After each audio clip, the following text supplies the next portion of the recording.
marking the unofficial end of the Civil War, which officially ended later on August 20th, 1866.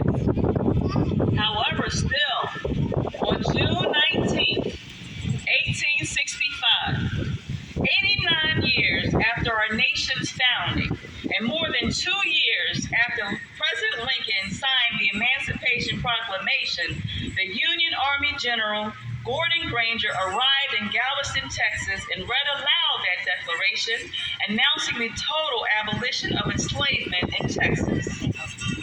African Americans came to commemorate June 19th as Juneteenth, with celebrations across the country, building new lives in a new tradition that are honored today. Although they celebrated their announced freedom, they continued to fight for their actual freedom and recognition as equal citizens. On December 6, 1865, the 13th Amendment of the U.S. Constitution officially ended the institution of slavery, or did it? Neither slavery nor involuntary servitude except as punishment for crime, whereof the party have been duly convicted shall exist within the United States or any place subject to their jurisdiction. So there was birthed a caveat, an exception. Enslavement may continue as punishment for a crime. In the Civil Rights Act of 1866 and the 14th Amendment of 1868 made Black people full U.S. citizens. In 1896 came Plessy versus Ferguson, declared separate was equal. That was 31 years after being recognized as citizens. The enslaved and their descendants continued to face trials. Juneteenth remained an inspiration and encouragement for the future generations by reminding them of the faith and of the strength of character demonstrated by their forefathers and mothers. Oh, I'm not giving you a full history lesson today, though. There is so much struggle that I have skimmed over. Because then there was the 1916 Great Migration from the South to the North.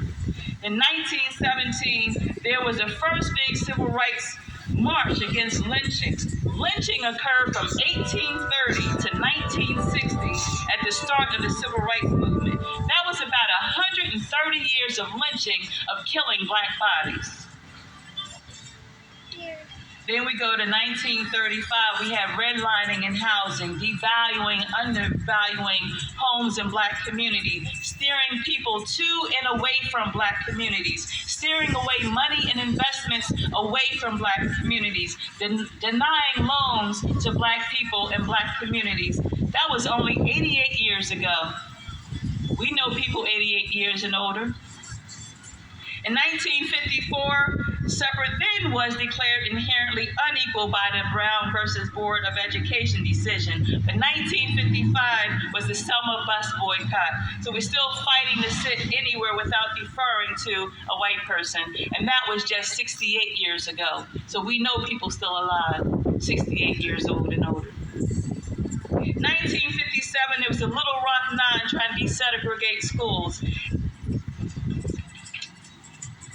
That was over 100 years after being recognized as citizens. The enslaved and their descendants continued to face trials. Juneteenth remained an inspiration and encouragement for future generations by reminding them of the faith and the strength of character demonstrated by their forefathers and mothers. Now, I got to tell you, 1909 is when NAACP was created, and it was created by a white abolitionist group as well as a Black group. So NAACP was always multicultural. It was two groups that believed in the same thing that came together. Let me go back to 1965. Although Black people were allowed by law to vote, or at least by federal law, states tried to stop it by various different rules. So the Voting Rights Act was enacted in 1965 to try to stop those voter suppression tactics. So let's skip to 2006. The U.S. Supreme Court reached a decision that virtually gutted the Voting Rights Act. So now what's happening is the John Lewis Voting Rights Act today to try to restore the enforcement and require states with histories of voter discrimination to receive approval from the Department of Justice or a federal court before enacting voting changes is being fought for. But again, let me stick to the timeline. Going back to 1967, again, there was race riots. 1968, we had the March on Washington and the assassination of Dr. Martin Luther King Jr. In 1972, we had the distrust of medical care because of the Tuskegee syphilis study, where it was unequal and dishonest treatment in health care. That was 51 years ago. So again, we know people 51 years and older, including myself.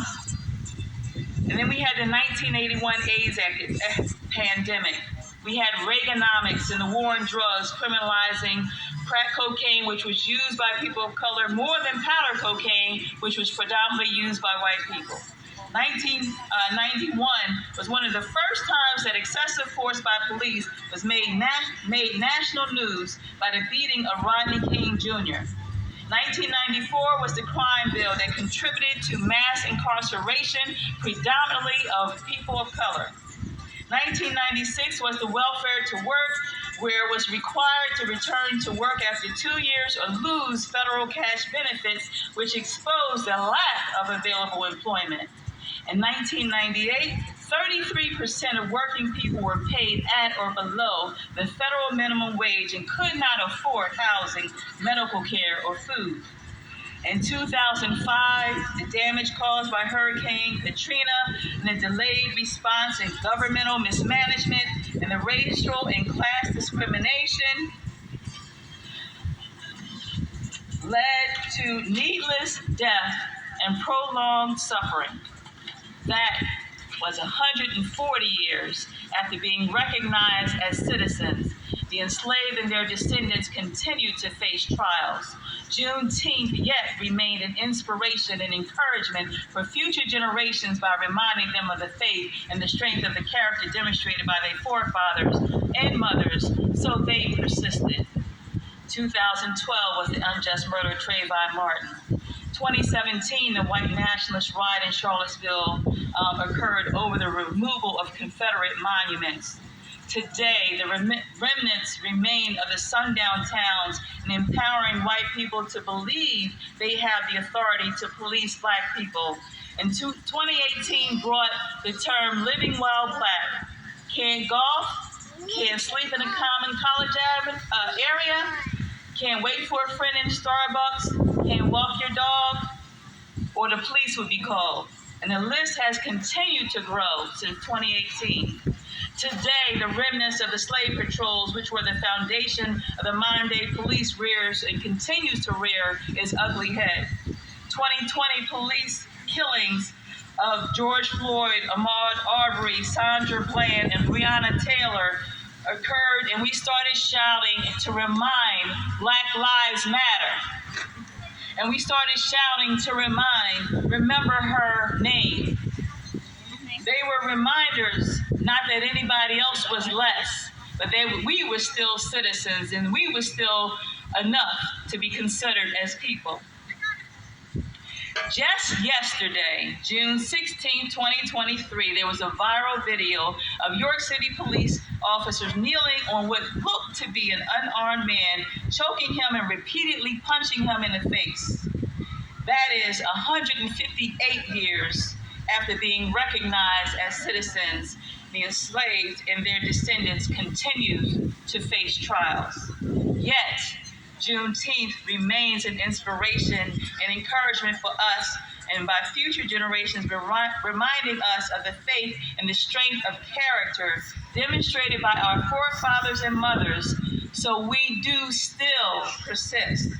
Today, currently 49 out of 50 states in the District of Columbia have recognized Juneteenth as a state holiday and a ceremonial holiday or day of observance. In 2019, Governor Wolf officially signed into legislation the declaration of June 19th as Juneteenth National Freedom Day, closing Pennsylvania governmental offices. On June 17, 2021, President Biden Jr.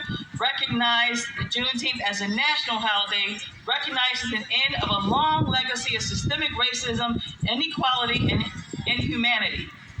But we are still really trying to fight that fight. So just about a week ago, I said if Juneteenth has been recognized in Texas for 158 years, in 2021 it was made a federal holiday, in 2019 it was made a state holiday, why am I working on this Monday, June 19, 2023?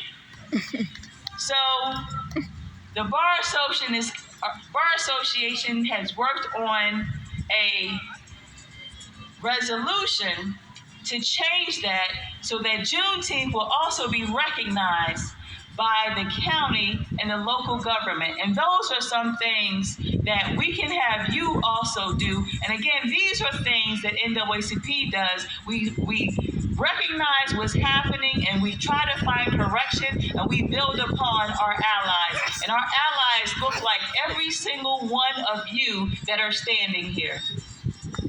Now that means we need to not be fooled by whitewashing. That signifies the definite and determinate action and retaliation for the mobility of blackness that is an assertion of white supremacy. That term was coined in 2016 by Van Jones. Now, how do you see that?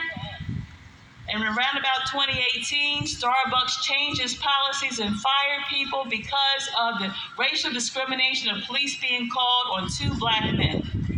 Just this week, a white manager who was fired by Starbucks won a $25 million verdict from a jury because she was white.